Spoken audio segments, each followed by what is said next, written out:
जय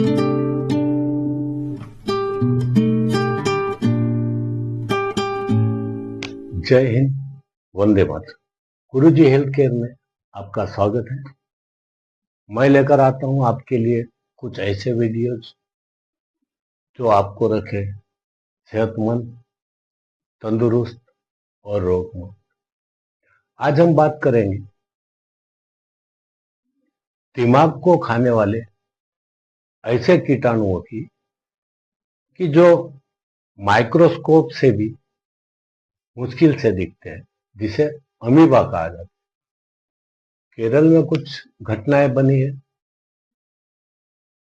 जिस घटना का जिक्र हम करेंगे, जिसमें एक 4 महीने की बच्ची है, 5 साल का एक लड़का है, 11 साल की एक लड़की है, फिर 15 साल का एक लड़का है और 40 के आसपास उम्र का एक आदमी है, जिसे यह बीमारी हुई है हाल ही में और जिसके कारण उनकी मौत हो चुकी है। तो आइए जानते हैं कि क्या है ये अमीबा और किस तरीके से ये हमारे शरीर में फैलकर हमारे दिमाग को खा जाता है, हमारे ब्रेन को नष्ट कर देता है। आइए जानते हैं इसके बारे में। तो नाइल्गेरिया फॉलेरी इस अमीबा का नाम है और ये अमीबा दूषित पानी में, तालाब के गंदे पानी में या स्विमिंग पूल्स जहां पर स्वच्छता नहीं है, स्वच्छता का अभाव है, जहां क्लोरीन से सफाई नहीं होती है, ऐसे में पाया जाता है। जब भी हम गंदे पानी में, गंदे तालाब में या ऐसे किसी स्विमिंग पूल में नहाने जाते हैं, तो ये जो सूक्ष्म अमीबा है, ये हमारे नाक के जरिए दिमाग तक पहुंचता है। देखने की बात है कि ये जंतु मुंह से नहीं जाते, मुंह से पेट के द्वारा बाहर निकल जाते, लेकिन नजल कैविटी, जिसे सूंघने के लिए हमारे शरीर में जो सिस्टम है, जिसे ओल्फैक्टरी नर्वस सिस्टम कहते हैं,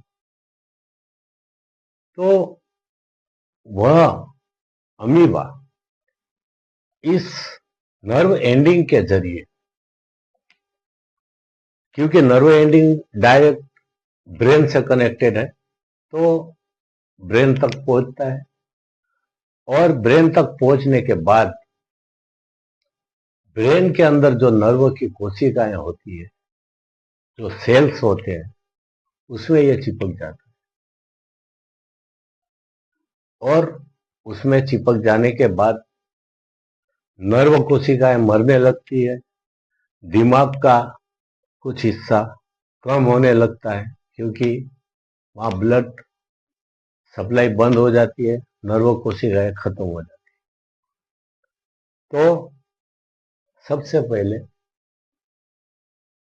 अगर यह इन्फेक्शन लगा हो तो 1 से 7 दिन के अंदर ही इसके लक्षण दिखना शुरू हो जाता है, जैसे कि तेज बुखार है, उल्टी है, बुखार है, सिर दर्द है, नेक स्टिफनेस है। नेक स्टिफनेस यानी गर्दन का अकड़ जाना।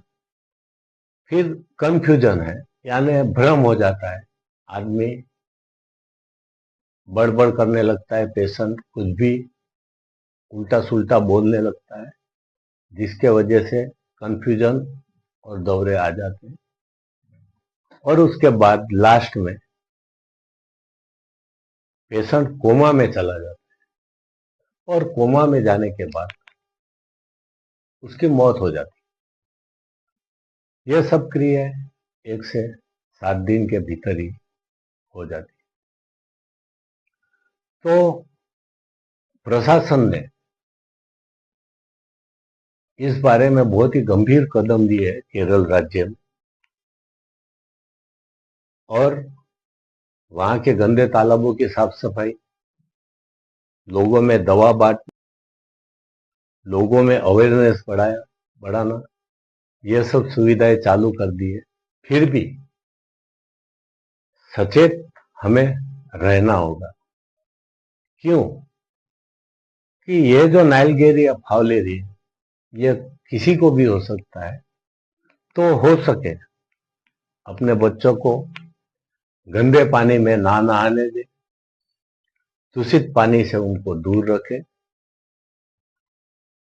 संक्रमण पीड़ित है उसके नजदीक ना जाने दे, जो कि एम्फोटेरेसिन बी दवा इसके लिए फिलहाल में उपलब्ध है, लेकिन वो इतनी इफेक्टिव नहीं है जैसा कि आपने देखा होगा कोरोना के समय में। कोरोना में भी कोरोना का कोई परफेक्ट इलाज नहीं था, इलाज ढूंढने में कई समय लगा। उसी तरह नाइलगेरिया फाउलेरी, ये अमीबा, इसकी दवा भी अभी नहीं मिली है। फिलहाल एम्फोटेरेसिन बी से डॉक्टर्स काम चला रहे हैं, लेकिन हमारी सावधानी यही हमारे लिए महत्वपूर्ण है। हमें सचेत रहना होगा, सावधान रहना होगा, अपने बच्चों को, खुद को, अपने आप को इस रोग से दूर रखना होगा, और इसके लिए हमें कुछ उपाय आजमाने होंगे। गंदे पानी से बचना होगा। ऐसे कोई स्विमिंग पूल है जहां हमें दिखता है कि यहाँ स्वच्छता का ध्यान नहीं दिया गया, वहां जाने से बचे।